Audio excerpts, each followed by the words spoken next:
Did you learn anything while listening to this season of Super Pulp Science? If not, that's fine. Gregory and Justin still have art books that are coming out during their break. The first one is Chasing Artwork Volume 3, where you can learn how that guy does his thing. The second one is Gregory's inaugural Volume 1 art book called Join the Fight, Make Comics. Wonder where that came from. It'll be edited by Sam Biko, who is in the background crying at her workload. Have a nice summer. We'll see you in the fall. I think the biggest question, though, is, will Gregory survive the summer with Sam?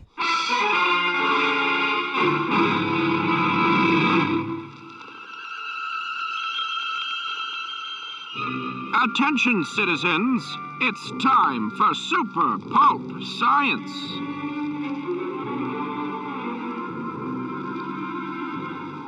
This is Super Pulp Science, where we talk about how genre gets made. This is a very special episode because it is our last episode of the season.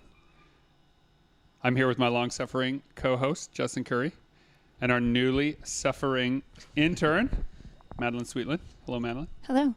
Justin did not make any noise, so people aren't sure if he's here or not. He's observing. He remains silent just to mess with me. We've come a long way, Justin. How many episodes is this? Like 40? 39. 39 or 40 episodes of the podcast.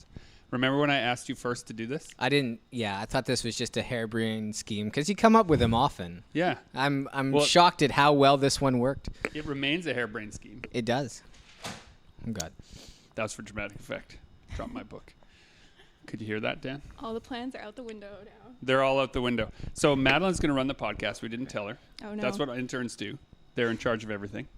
Why don't you tell our dear listener where you came from? Well, I was Not born. like metaphysically, but like, well, maybe. I came out of my mother's womb on October the 12th, 1992.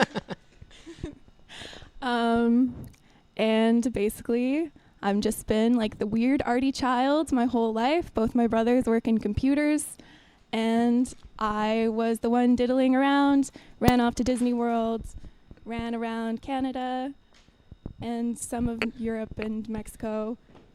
Then I came back here, decided I want to do art for realsies, and landed myself a little internship to learn from the greats. Uh-oh. Where? Yeah. Wow, that's a way better. How come she hasn't been running the podcast, Dan? That's my question. No, I guess you can't answer. You don't have a microphone.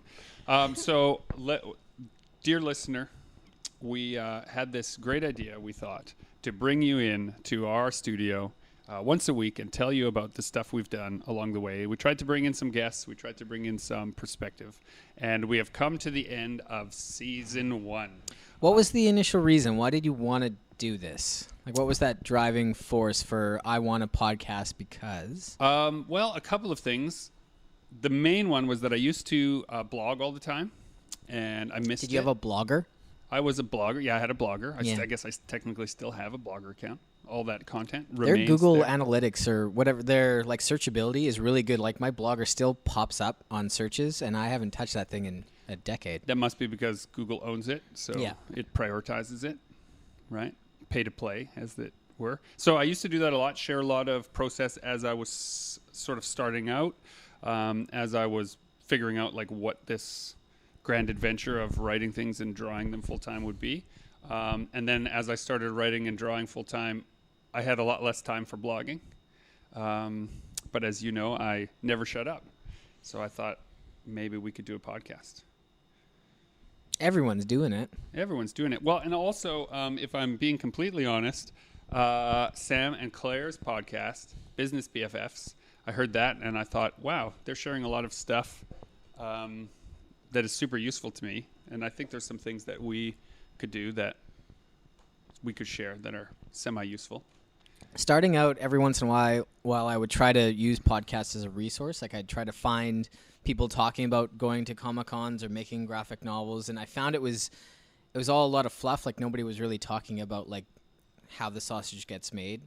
So I was really glad when this idea came up and we started doing this, because we talked about all the things that I wish I found when I was starting. Right. So really that's you, Madeline. your Justin when he was starting. So what are some things that we should cover in season 2? I will say I have listened to the podcast. I do find it really relatable in a way. I listen to a lot of different podcasts, and this one is like, it's the first I've come across where it's like talking about the things I want to do. Like Justin said, how the sausage gets made kind of thing. I think getting more into the nitty gritty things. Apologies to that. the vegan listeners. Yeah, I don't know. It's always like, I just find myself listening and I'm doing other stuff. And it's all stuff that's kind of relatable to me, stuff that I'm thinking about and I never really hear spoken aloud. Like I said, I don't come from an artsy family, so this is kind of like my only resource except for school. So it's nice. I think just get deeper and darker into the inner workings. Do you think like more specific? Like there is a balance between the minutia, you know, like you can sometimes go too specific into the details of a task. Have we not gone deep enough? Is that what you're saying? I think you could bear to go deeper, but I mean, don't get rid of like anecdotes or anything. Right, because embarrassing stories just keep about doing Justin what you're are great. doing. Just keep doing what you're doing. So as somebody starting out in Artland, what kind of advice are you getting from the loved ones around you? No discouragement for the art? Not anymore. Not- I did. oh. I will say I received discouragement. So you said Back we in should the go day. darker. So let's go deeper and darker. What kind of discouragement did you? Yeah. What kind of discouragement did you receive? I was guided more towards more quote unquote practical occupations. Law was something that was suggested to me growing up. And I tried out architecture. That was mainly to please my parents. Wow. It's kind of like drawing, but with a I lot of Exactly. math. also Yeah. I could tried do out it. architecture mainly to please my parents. Me too. When I was Drafting. Yeah. Whoa. Really? Did you do it at the U of M? I did, yeah. Yeah. I mostly, and when I say tried out, like I visited the architecture thing. I talked to a bunch of architects. I look at what the job really would entail. Tried to do some of it like for fun. I'm hanging air quotes around fun, like to see if I could find myself doing that job. To realize quite quickly how much sort of specific math related. Yes. Very finicky, very precise. Yeah. No, I like math, but the precision elements of drawing were to me not part of my artistic expression. Yes, I would agree with that. So why we have this all in all of us? Our Well, parents because you can't be an artist for a career, Gregory. So an architect is drawing, but like it's a more legit form of drawing. That's why I took graphic design, right? Because I couldn't just illustrate, but graphic design was like illustrating, but I could still get a job with it. It opens doors. Yeah. why do you think your loved ones, why do they do this to us? Why is it a one-to-one? Like if you're using a pencil, that must be being an artist? Is that? It's not, it's more than that. Well, there is some creativity that goes into architecture, for sure. Oh, tons. So I think, at least for my parents, it was, well, you're creative. You like to create things. You should create buildings because we live in buildings and we can relate to that. And that's applicable to us, whereas they're not exactly art collectors or avid, even like film goers or anything like that.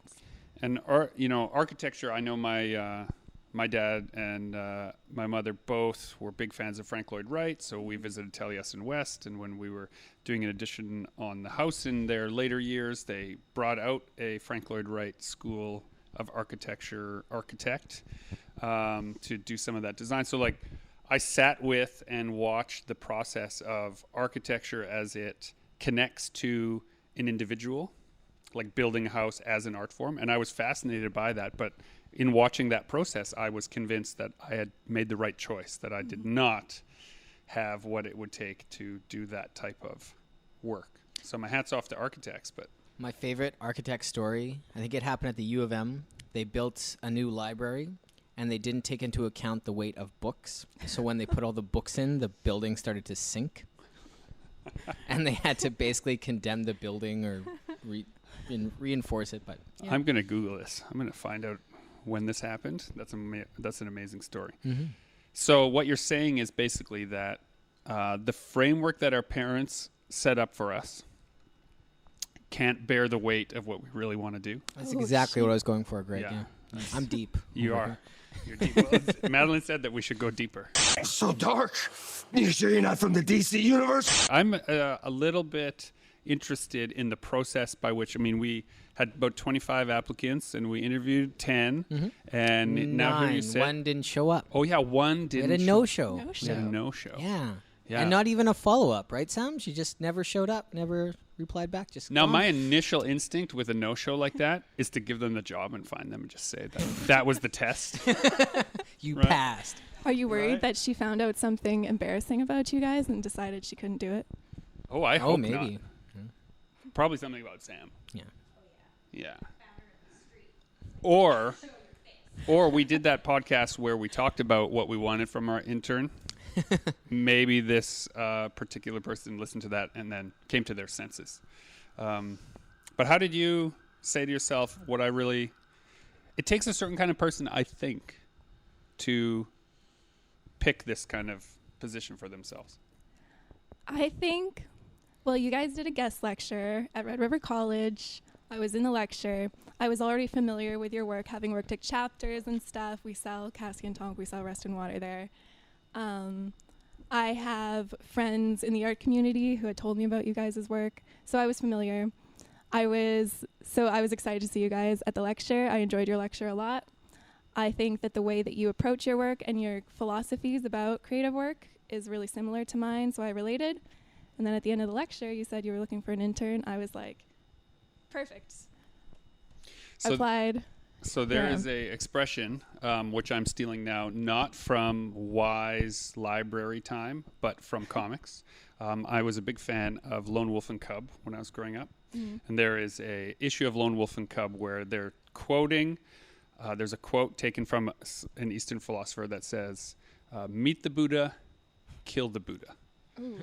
The idea is that you should never meet somebody that you admire or somebody that you think has something figured out, because they will always disappoint you. And then when you're faced with that person, you should immediately shatter that expectation. So now that you've been around a little bit, hopefully you've Crushing realized disappointment. Yeah, you have some crushing disappointment that we're just a couple of jokers held together by baling wire and Samantha Biko.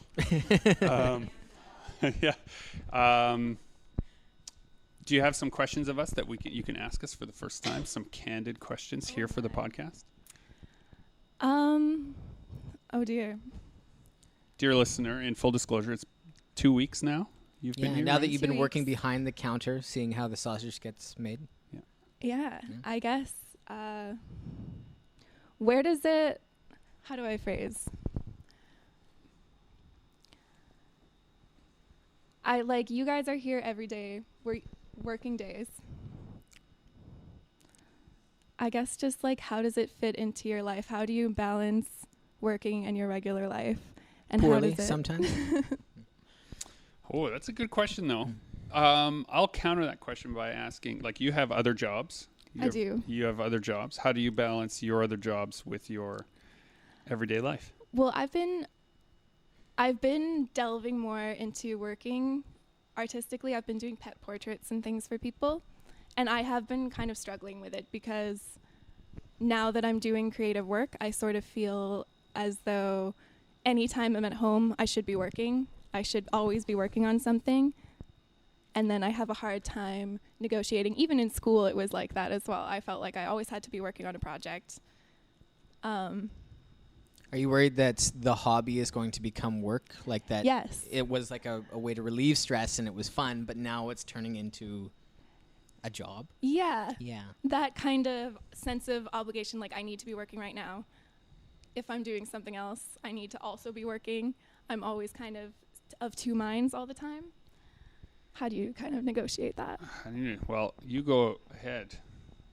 Mr. I Curry. struggle with that a lot too. Every once in a while I get scared that that I might not be having as much fun. I'm doing it because it's work. I observe for you, though, that you and Catherine take time to go on trips, to spend time together. You adverted your sleep schedule so you could meet her in Paris.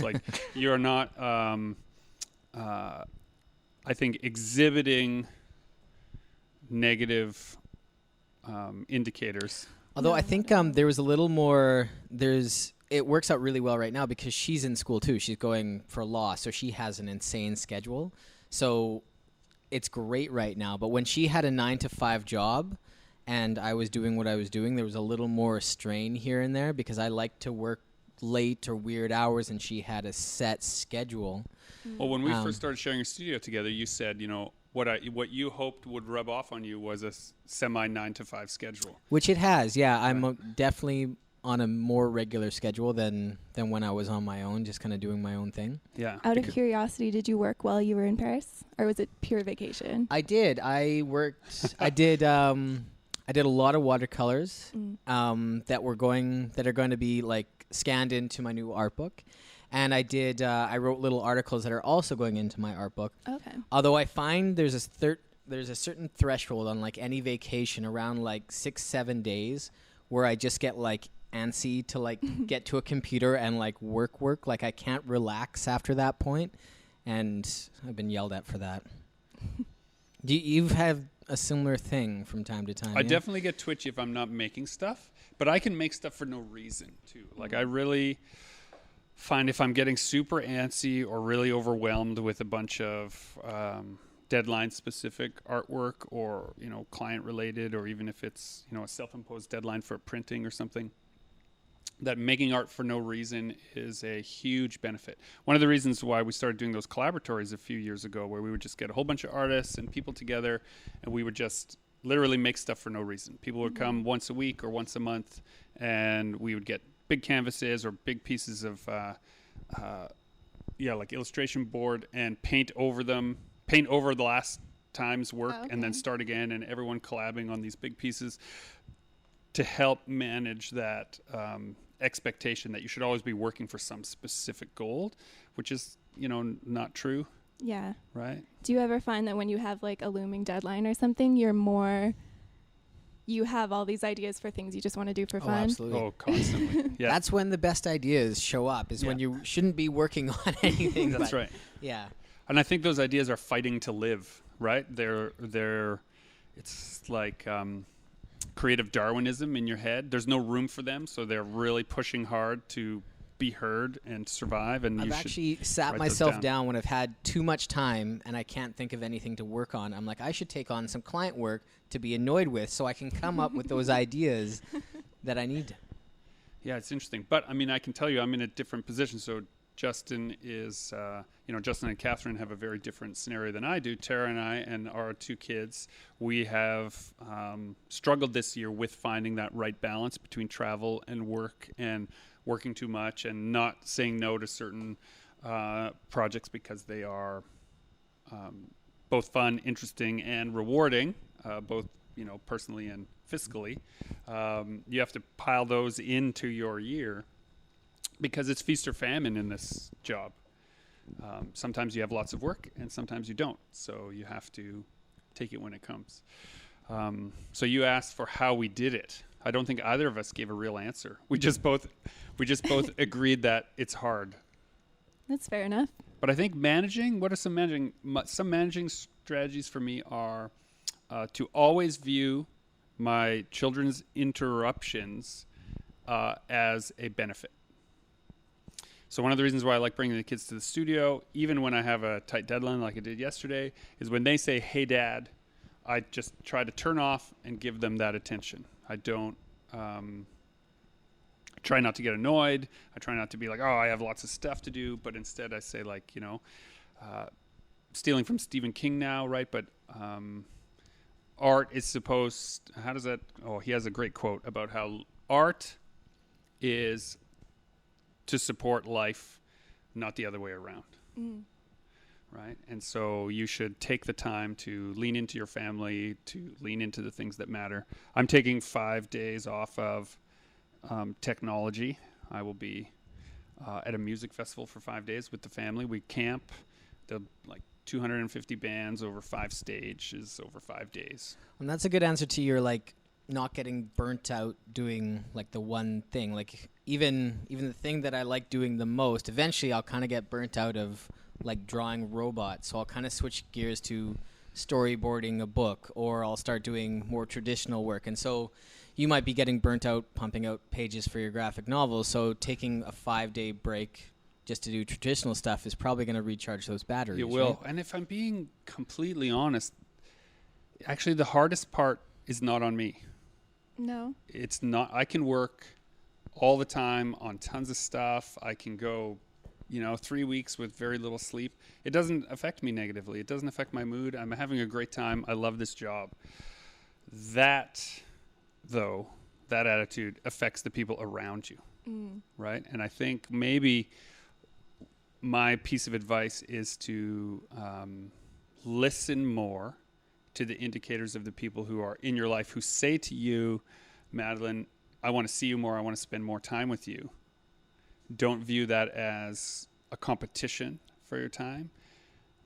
Just view that as part of the grand human experience that will make you a better artist, right? We have to steal from people. If you want to be like really self-serving about it, the more time you spend with other people, the more you can steal and put into your art. Right? For sure. That's good advice. Yeah, beware. And get a studio dog. That's what I'd say. Right, Opal? In the future, your dog will tell you how to survive. Or you will die. So it's 3 years from now, Madeline. Mm-hmm. Where are you? What are you doing? I don't like to think too far ahead, but I would like to have a creative job that is steady money, but be doing my own projects on the side, and ideally earning something from that, whether it's money or not, something rewarding coming from that, some kind of recognition, I guess. Do you want to, is graphic design, do you want to end up at a design studio after school, or? Ideally, I would like to be doing more illustration than strictly design.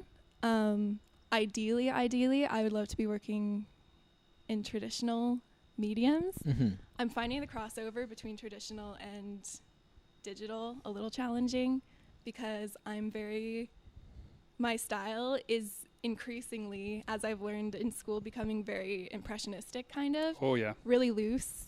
And I've been getting really into painting, which I was always more of a drawing person, but I've been getting really into painting recently, and I'm just loving exploring that so much. I would love to continue down this road, ideally.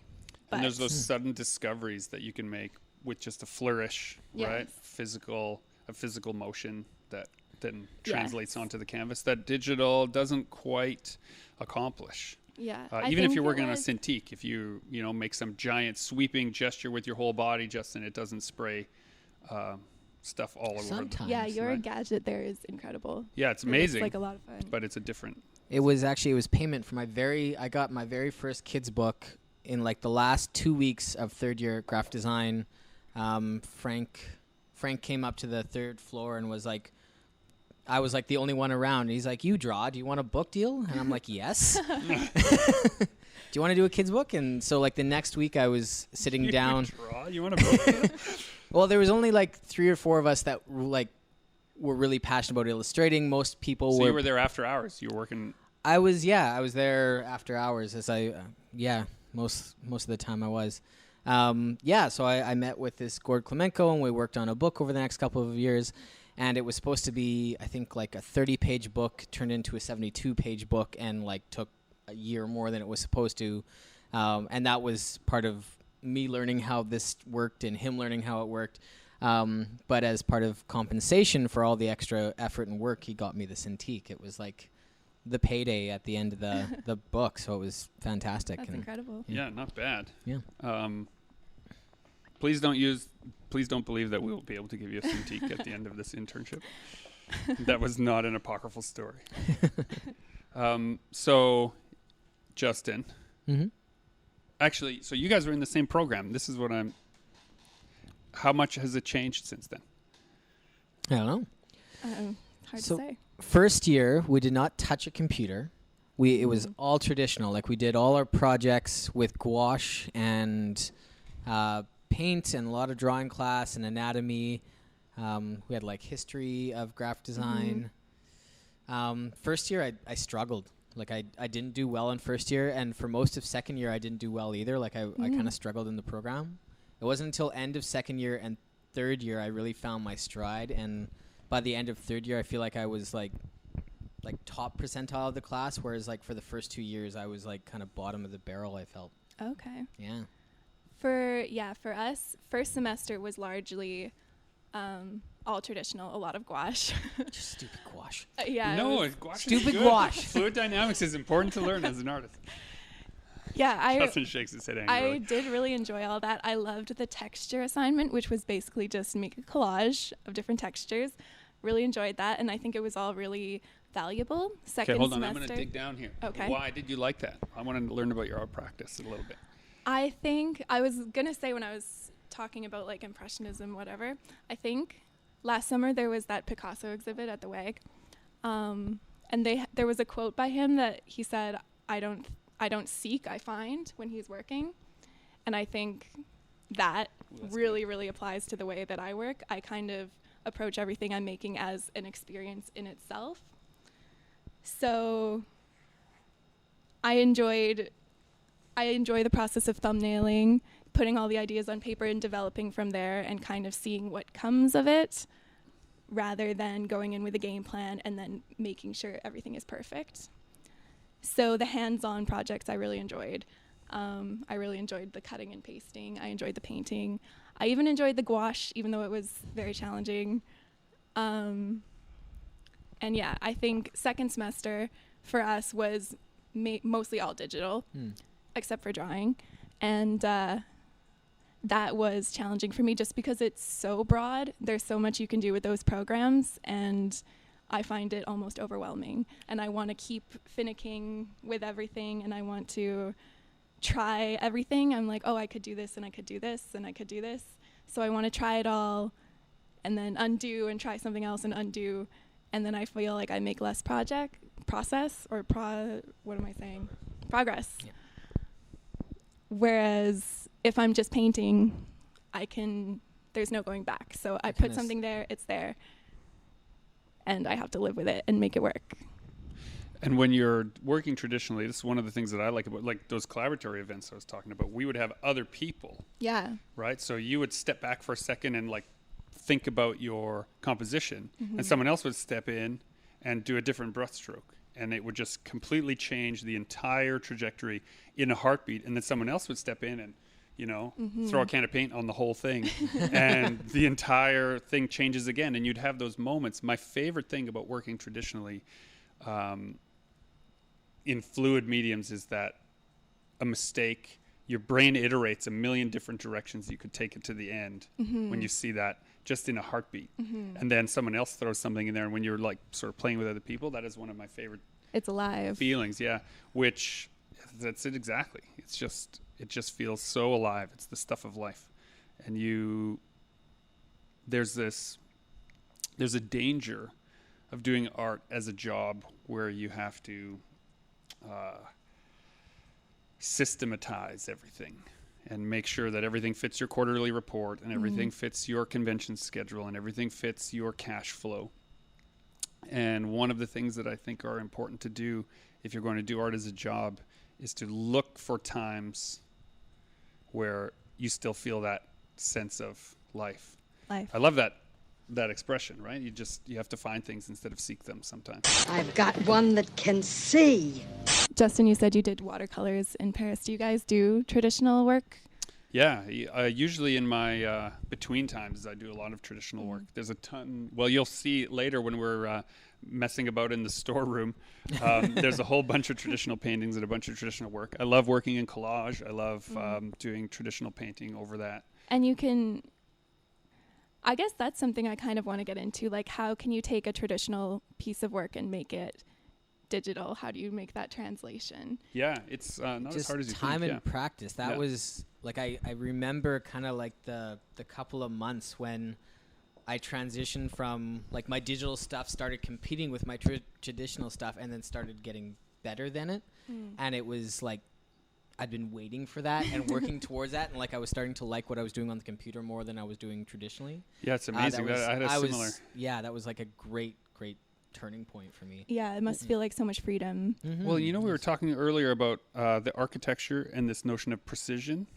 I think that's where, for me, using digital tools, even though my style is pretty rough in my digital assemblies, it gives it just like 20% more precision than it would have otherwise, which pushes me into a threshold that people can, it has enough clarity to work as professional illustration, right? Because style and clarity are separate elements that you can work on. Yeah. Right? You can have a great style, but it doesn't necessarily tell a story, right? And if you can work on clarity in your storytelling, then even a messy style, if it has enough clarity, can fill in. It doesn't have to be photorealistic. It doesn't have to be even cartoony. It can just, as long as there's enough clarity so that people say between this beat and this beat, I understand what happened, you can get somewhere. And digital tools help me with that. I said it's self-realization. My traditional stuff, I never get critiqued. I never have somebody looking over my watercolors, my traditional, because it's never used for anything other than what I do with it. But all my digital stuff, like through graphic design, and then when I worked, like it was always, there was somebody at the end of it who would pick it apart and like, here's what you could do better here, here's what you could do better there. That's interesting. And I think that pushed my digital style, whereas traditional, I was never told like you could do this better, you could do that better. It was always just for me. So maybe that's why the digital leveled up so much, is because it was getting... We definitely have that in common, critiqued. Whoa. So it took us a whole season of a podcast to figure out these truths about ourselves. But, you were asking what we hope to gain by doing this. You and I would sit, across the studio, and we'd have these conversations, and I would say, oh man, I wish I had known that 10 years ago, or, oh, I wish I had thought of that 20 years ago. And I think that was a lot of the impetus behind starting the podcast, is to say, let's have those conversations that we're having anyway. And maybe someone will say, oh, or sometimes you need to hear it the wrong way. Like, I'm sure there's a lot of people who listen to how Justin and I are doing things who are traditional illustrators, who just cringe at some of our choices. But that also is an important step. For sure. Right? Yeah, for sure. So I interrupted you. You were telling us about graphic design at Red River. You started talking about your texture assignment, and I wanted to know the hows and whys of it because of the way you kind of lit up when you just mentioned it briefly and then moved on, but your whole body language changed. So I wanted to know what was going on. The texture assignment was just really fun. It was pretty open-ended. Our only requirement was that we needed to show contrast and balance of textures. And we had to make 2 pieces. So I made 2. I kind of made them respond to each other in a certain way, and I just really enjoyed it. I was working with like sandpaper and tinfoil. I liked the way they looked together. Cool. I enjoyed it. And again, I always found with our traditional projects that I would do my thumbnails, and then I would come up with a final that I was going to do, but then as I was executing it, it would always change, and I would end up with something different, and I always liked that better in the end anyway. So I was just really happy with what I made for that project, and I enjoyed working on it. Do you think that you would have pursued art as vehemently as you are now if you hadn't gone to school for it? Yes. Yes. Yes. So why go to school for it at all? I think that school has been really valuable. It's stressful for sure, but it gives you a sense. It's like practice in a way, and we have tons of deadlines, we have tons of projects to work on at a time, and it gives you a sense, okay, if I'm working and it's going well, then I will have tons of projects to work on, and I'm going to have to practice this time management, and I'm going to have to practice, dealing with clients or our instructors in this case, and pleasing others to get the job done, but also finding the balance between doing something I enjoy. I think it's been super valuable in a practice kind of sense. Plus, we get to know people. There's a community aspect to it. It's really nice. I wouldn't trade it. Wouldn't trade it? So are there people that you admire in years above yours? For sure. Yeah? And even in my year, for sure. Yeah? And you're following their work sort of outside of school? Mm-hmm. That was something I noticed. Like, it's a pretty big range of skill set. I was 17 when I started in first year, and there was people who were closer to 30 who had been, drawing that entire time. So their skill set was like leagues, streets above mine, streets ahead. So it was very interesting. Like throughout the 3 years, everybody kind of goes off in their own direction. Like there was one guy who was anything he did, he kind of had this street graffiti style to it, and he somehow merged that with professional looking graphic design. That was so cool to see. Yeah, it's really nice to see everyone's different take on things. Everyone has a different style that comes out. There's so much variety, and people come from all different kinds of walks of life. So the former psych teacher in me understands the principle called cognitive dissonance, which is the tendency for you to ignore anything that doesn't fit into your worldview. You just don't listen to anything that doesn't fit into that. You're less likely to remember it or respond to it. And I think school's role is to introduce you to a lot of stuff that you might not want to do, right? That you would purposely avoid if you could. And then it makes you grow a little bit as a result. Definitely. The grit, right? The grit in the oyster makes the pearl, not pearl making seminars with other oysters. I stole that from Stephen King. But it's so true, right? Would you go back to school? Yes. Yeah. Yeah. For that exact reason. Yeah. I feel myself sliding into certain patterns, like into, we were talking about being systemic, right? I know there's a way to accomplish certain tasks efficiently and professionally and be paid for them. But as a result, those skills that got me to that realization atrophy a little bit. And so I want to grow a little bit as a result of that. I want to try some new things. I was going to say, so now that we're in a studio together, I have noticed when I was in a studio by myself, I had nobody at the end of things to kind of get feedback from. And I was consciously aware that I might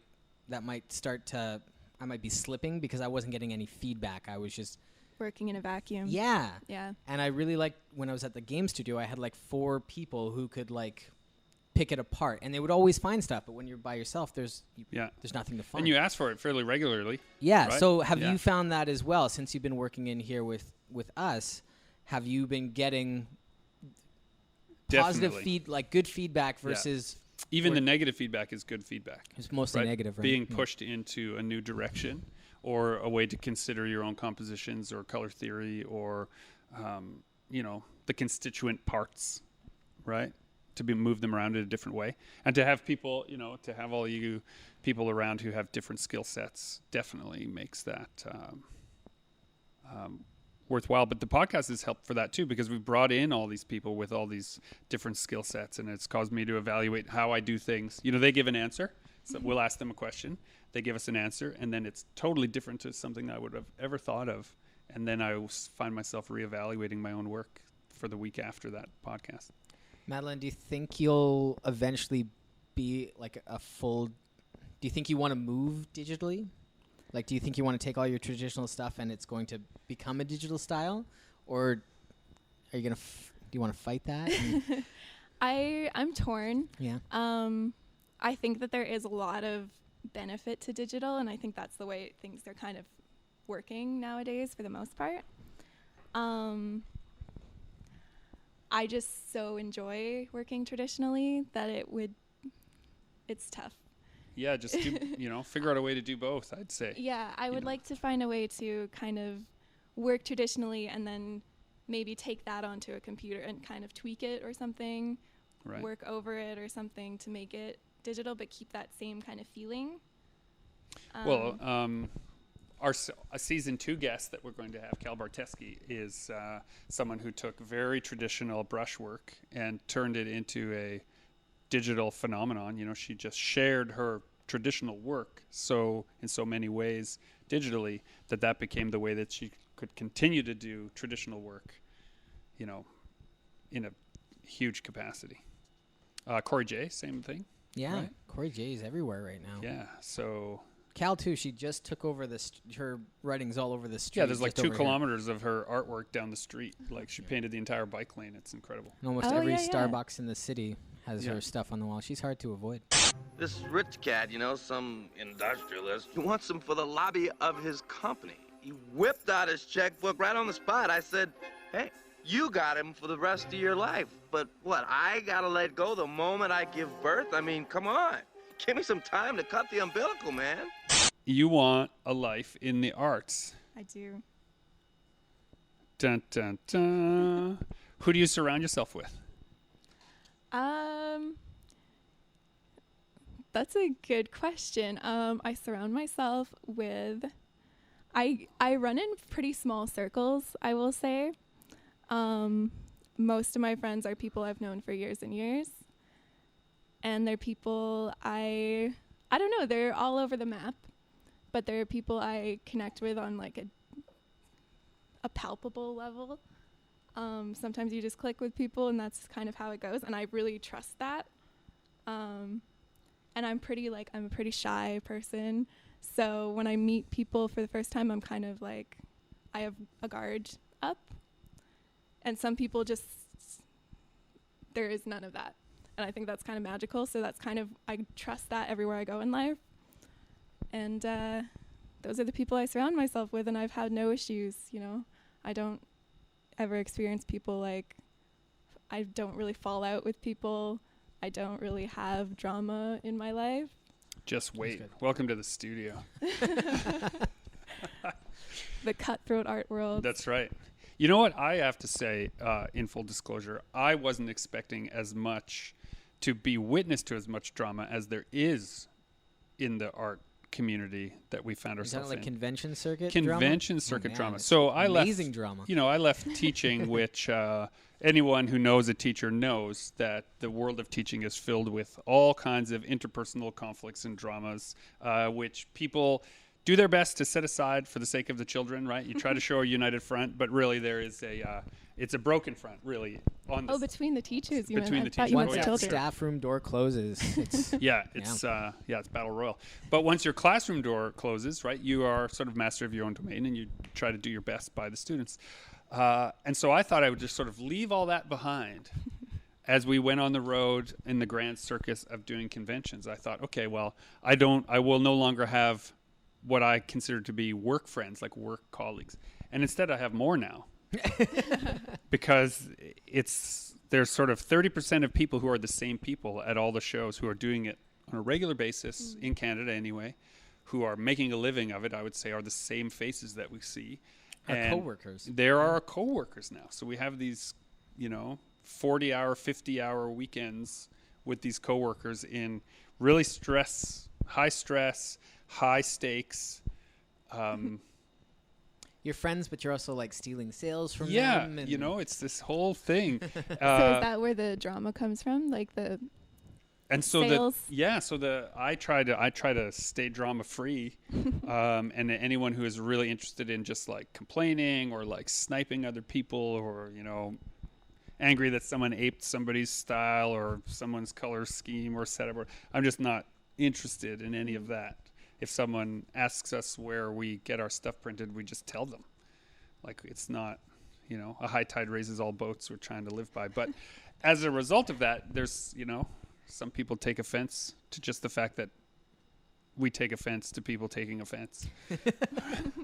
So you need to steel yourself. So if you have people in your life who, right, as you say, connect on a deep level, you'll need to return to them as often as possible to rejuvenate.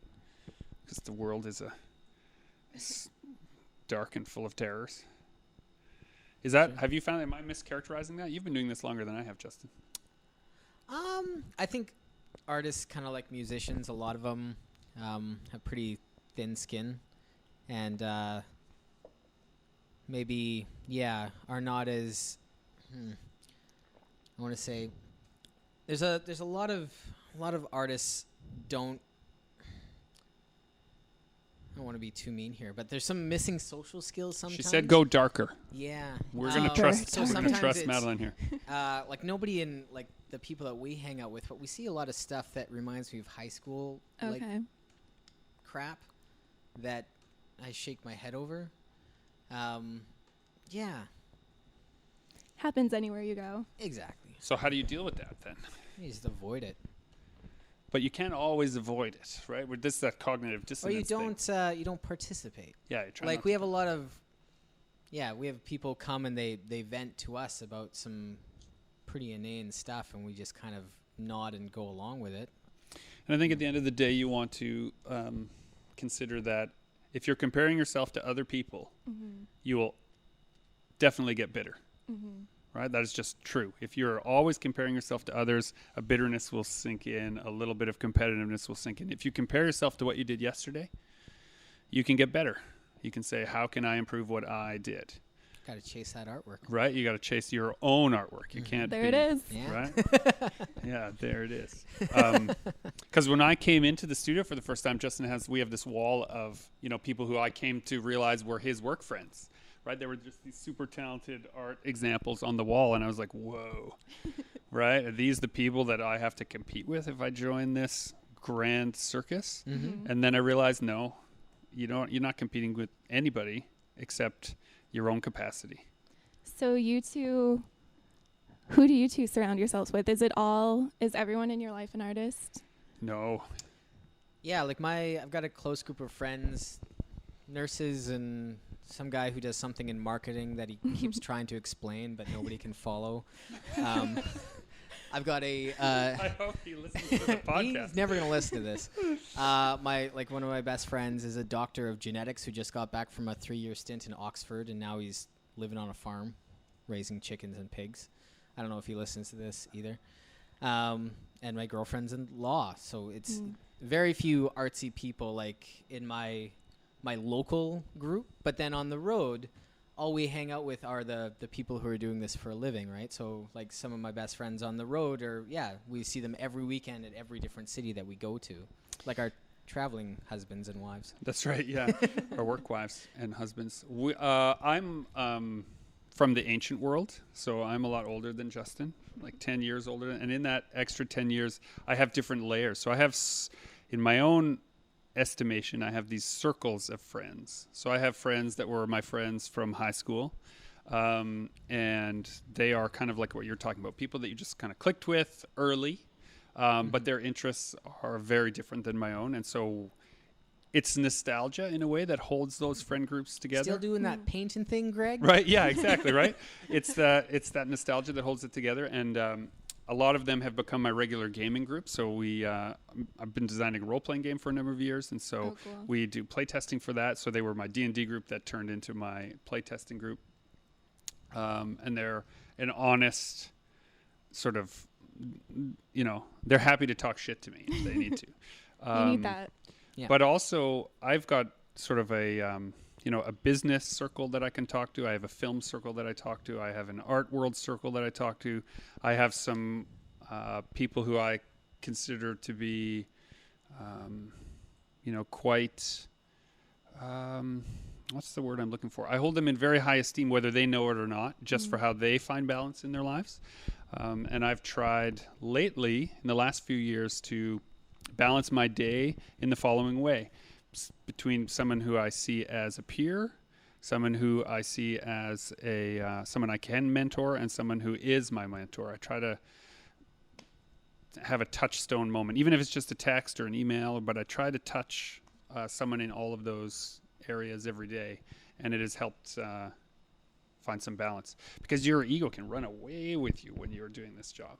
Yeah, I bet. Right? The internet's great for that, though. There's always someone to tell you you're spend terrible. like 5 minutes on Pinterest or Instagram, and you find like 100 people who are way better than you are at what you do. Yeah. Oh yeah, for sure.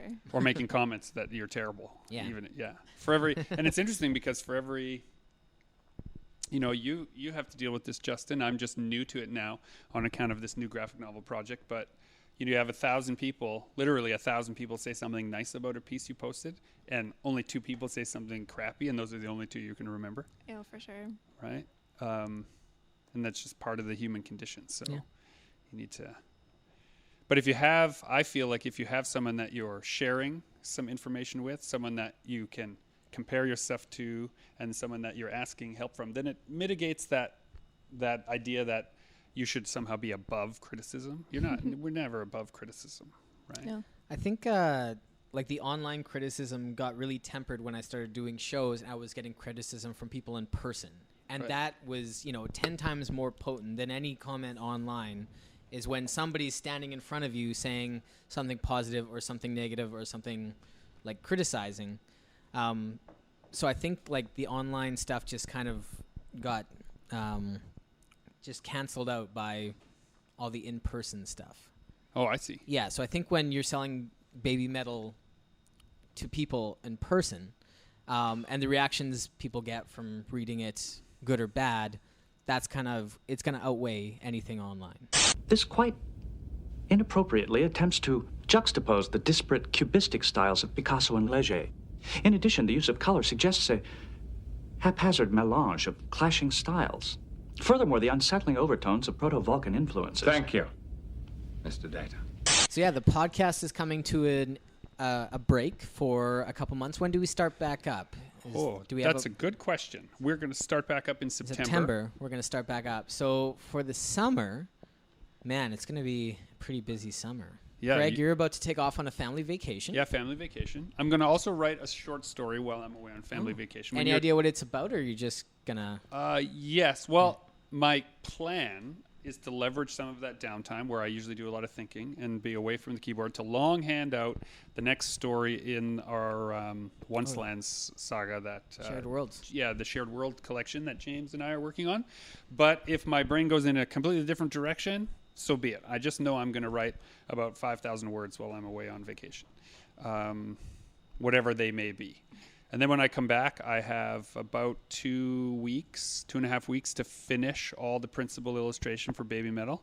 It's going to be a busy 2 weeks when you get back. It'll be a very busy 2 weeks. I've been doing a ton of layout and asset building just through the nights. Like getting that toolkit ready to really pump those pages out. Yeah, now. so what I'm looking forward to is the first time ever that I've had a big break between building the assets and then thinking about how best to use them before I finish off a project. Often I'm just go till it's finished. And so I've worked in this little sort of step. So it'll either completely derail me and it'll be ruined because I won't be able to find my stride again, or I will be renewed. So that's good. And then I'm going to paint a whole bunch of textures and a whole bunch of analog elements while I'm away. There's nothing better than sunshine, like hot sun, to do watercolors with. I love doing watercolor textures because it dries instantly and I'm super impatient. So I'm going to gather a bunch of that stuff and smash it all together into the book. Listen to a lot of music, play with my kids a ton, get a sunburn or two. That's my plan. And then maybe shoot a movie. Yeah. Yeah. Wow. We got some new information. Things that we're allowed to talk about is basically, dear listener, when you try to make a movie, it's really important to sell that movie first to a distributor. So you take the treatment to the distributor, you show it to the distributor, they say, yes, if this existed, we could probably sell it to these markets for this much money. Then you reverse engineer that to figure out what the budget to create the film should be. So we're at that stage right now. So I may spend all of August working on a independent horror feature. And if not, we're going to shoot 2 short films anyway. So cool. Yeah. So that's what I'm doing for the summer. So that's why we're not going to do podcast episodes. How about yourself? You're off to... I go to Montreal to see... Catherine and I have a favorite composer. I'm going to butcher his name. It's Ludovica. Starts with an E. He's European. He does... the E stands for European. Yeah, Ludovica European. He kind of does like soundtrack music, and it's the only music we can both agree to work with. So I like music when I'm painting. She can't really have music while she's studying, except for this one composer. And he only comes to North America for like one part of his tour, and for 4 years we've been trying to catch him, and it actually worked out this year. So I'm going to Montreal to see him, and it's the same time as the Comic-Con, so I'm doing the Montreal Comic-Con. And when I get back, I'm prepping for the San Diego Comic-Con. I finally got in after 6 years of trying. I got a booth, so I'm pretty excited about that. And then when I get back, my next art book goes to print right away. And I'm going to... Hold on, let's be informative for the dear listener. San Diego Comic-Con is not an easy thing to get into if you haven't been in before. It is not, because the grandfathering in system is such that once you get a table, if you want to come next year, you save like 30% of your table cost if you re-up that year. So nobody ever gives their table up because you save so much money to keep it. So there's very, very few spots available, and there's a waiting list that's like miles long. So as somebody trying to get in to get a booth, not an Artist Alley table, but a big booth, it's been very, very trying. But from my side of the studio, I've watched you have steady correspondence with the people running that show, so that when the opportunity came up for a booth last minute, they knew that you were someone that maybe that's could take something it over. I've only really realized this since hanging out with you, Greg. If you can't get into a show, just stay on that person's radar and keep asking if you can get a table. Is there any openings? Did somebody cancel? Just keep bugging them. Like, be annoying. There's a good chance. Well, okay, I don't think annoying is be don't charming be a and stalker. persistent. Yeah, no stalker vibes. But if once every, like if it's a show you're trying to get into, if once every 4 months you give them a call and you remind them, right?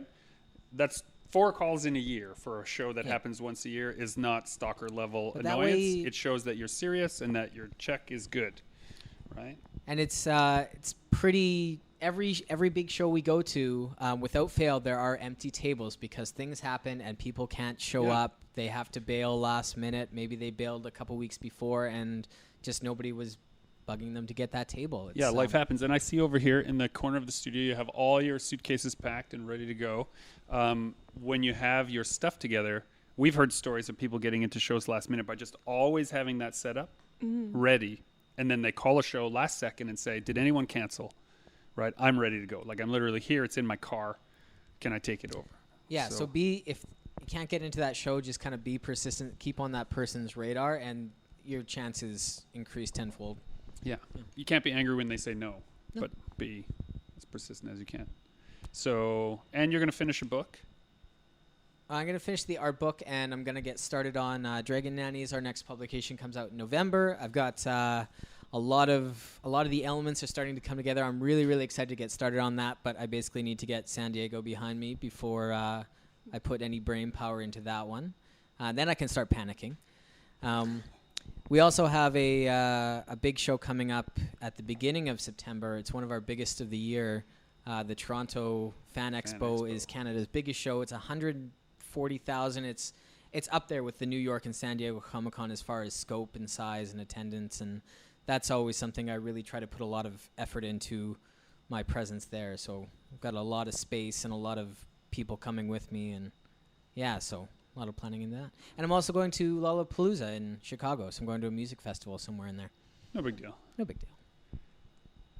Meanwhile, poor Madeline will be here in the studio working through our list of things to do. But you've got some other things planned this summer, do you not? I, too, am going to Montreal. Oh. Just for fun. That's, like, more or less it. That's what I'm looking forward to. You have some paintings on the go, though? I do have some paintings on the go. I'm working on a few different things. My boyfriend and I are working on a choose-your-own-adventure book called Big City Little Kitty. Come on. It's coming along. I've been doing pet portraits for people. I really love that. And it's just nice working at Chapters still on the weekends. It's been a good summer so far, so just more of the same. Amazing. Well, ladies and gentlemen, this is the end of Season 1 of Super Pulp Science. I hope, dear listener, that you have had as much fun as we have. And if you hadn't, then our condolences. Sambika would like to remind you that you will all be dead soon. So keep working. And we will see you in September for Season 2 of Super Pulp Science. I feel like we should leave it on a cliffhanger. A cliffhanger? Some kind of... Where you will find out what happened with Justin's surgery.